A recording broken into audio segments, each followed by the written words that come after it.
जी हाँ, रूस यूक्रेन जंग तो लगातार जारी है, लेकिन इस बीच दुनिया में कई जगहों पर नए नए वॉर फ्रंट्स खुलते हुए नजर आ रहे हैं। लगातार हमारी इन तमाम खबरों पर नजर बनी हुई है। आपके साथ मैं हूं समीर अब्बास, मेरे साथ मेरी सहयोगी अंजलि भी मौजूद हैं और शुरुआत कर रहे हैं बुलेटिन की बड़ी खबर के साथ। युद्ध के बीच लिथुआनिया के राष्ट्रपति का बड़ा फैसला क्या है, ये आपको बता दें। राष्ट्रपति गिटानास नौसेदा बाल्टिक सी का दौरा करेंगे। जल्द ही कैलिनिनग्राड रशिया सीमा पर भी जाएंगे नौसेदा, ये जानकारी सामने आ रही है। जंग के बने हालातों के बीच सेना की तैयारी का लेंगे जायजा। नाटो सैनिकों से भी मुलाकात करेंगे राष्ट्रपति गिटानास नौसेदा। रूस लगातार लिथुआनिया पर दरअसल हमले की धमकी दे रहा है। बाल्टिक देशों पर भी खतरा मंडरा रहा है, ये लगातार कहा जा रहा है। और दूसरी तरफ फिनलैंड ने यह साफ कर दिया है कि वो नाटो की सदस्यता लेने जा रहा है। फिनलैंड के बाद नंबर है स्वीडन का, क्योंकि स्वीडन पहले यह कह चुका है कि फिनलैंड अगर नाटो की सदस्यता लेता है तो वो भी अपने कदम आगे बढ़ाएगा। वहीं तीसरी तरफ कनाडा, फिनलैंड और स्वीडन जैसे मुल्कों को कह रहा है कि नाटो की सदस्यता लीजिए, हम स्वागत करेंगे आपके इस कदम का। और इस बीच लिथुआनिया के राष्ट्रपति ने यह बड़ा फैसला लिया है, इसलिए उनका यह फैसला बड़ा अहम माना जा रहा है। और विपिन चौबे हमारे संवाददाता इस वक्त लिथुआनिया से हमारे साथ मौजूद हैं। विपिन, अपने आप में ये कितना बड़ा फैसला है ऐसे वक्त में जब रशिया की तरफ से लिथुआनिया को भी धमकी मिल रही है। लिथुआनिया के राष्ट्रपति का ये दौरा क्या संकेत देने की कोशिश होगा?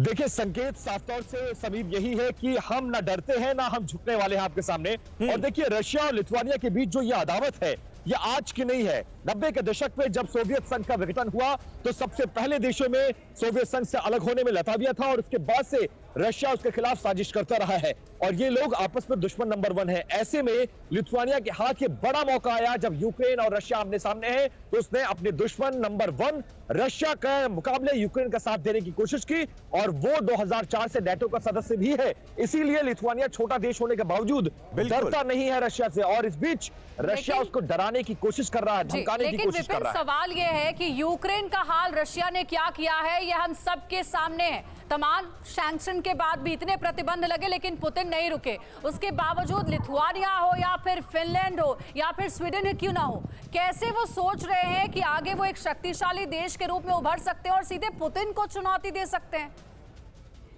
देखिए, क्योंकि आप जानते हैं कि नाटो की मेंबरशिप है उनके पास। सिर्फ लिथुआनिया की आबादी 35 लाख और 35,000 की सेना वाला अगर लिथुआनिया रशिया से टक्कर ले रहा है तो उसका कारण समझिए। उसका कारण यही है कि उसके पास 13 लाख से ज्यादा नाटो की फोर्सेस हैं। इस वक्त भी उसके नाटो की फोर्सेस उसकी सीमाओं पर तैनात है।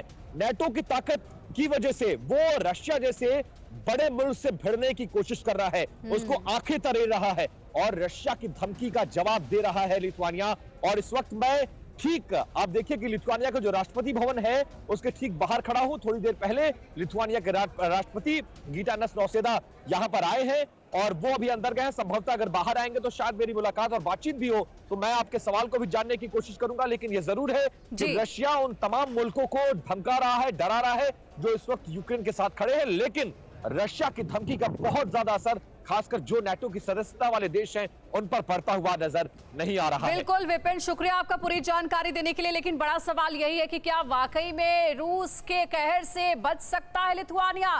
फिनलैंड और स्वीडन भी लगातार ये कोशिश कर रहा है कि किसी तरीके से नाटो का मेंबर बन जाया जाए। तो पुतिन लगातार चेतावनी दे रहे हैं कि नाटो का मेंबर अगर बने तो बुरा हाल होगा। परवाह देश की, सोमवार से शुक्रवार रात 10 बजे TV9 भारतवर्ष पर।